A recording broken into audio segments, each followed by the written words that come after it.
حسین کو میں سجدے میں چلا گیا حسین کو حسین مان لو چھوٹی بہر ہے حضور حسین کو جو مان گیا کہ حسین حسین ہے حسین کو حسین مان لو امین بن امین مان لو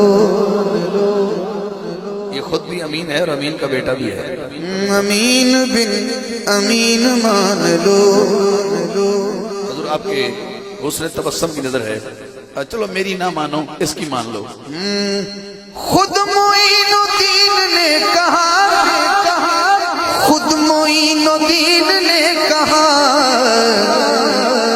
حسین کو ہی دین مان لو سبحان اللہ میں پھر پڑھتا ہوں میں آپ کی محبتیں خود معین الدین نے کہا خود معین الدین نے کہا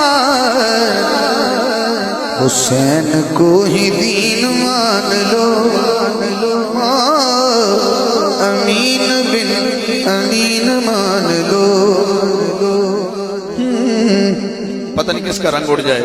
کس کا رنگ بچ جائے یہ شعر ایسا ہے بڑے بڑے دربار ہیں ہر دربار کا کوئی سجادہ نشین تو ہوتا ہے سلطان باہو سرکار کے سجادہ نشین بیٹھے ہیں گروڈا والوں کے گدی نشین ہوتے ہیں توسا والوں کے بھی ہیں بابا فرید کے بھی ہیں بڑے بڑے آستانوں کے سجادہ نشین ہیں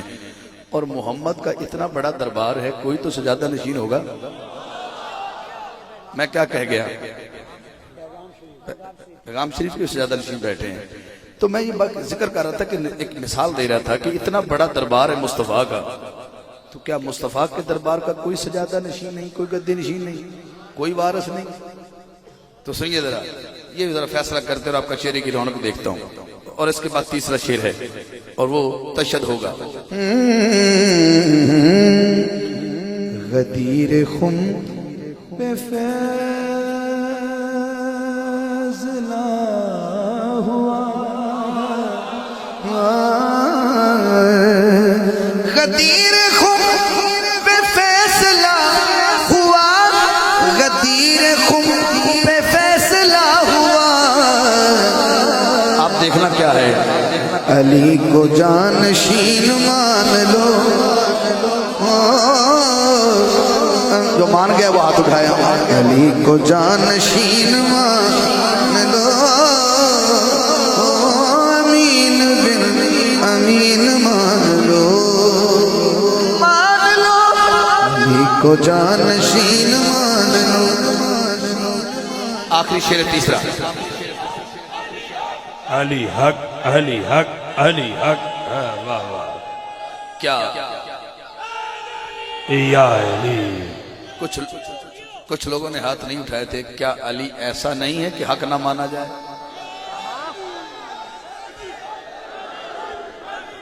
علی حق علی حق علی حق آخری شعر ہے اور وہ تشہد کی نظر کر رہا ہوں میں تشہد پہ آ گیا اور اس کے بعد سلطان باہو کا ایک بند ہے حلم ایک مکان ہے اگر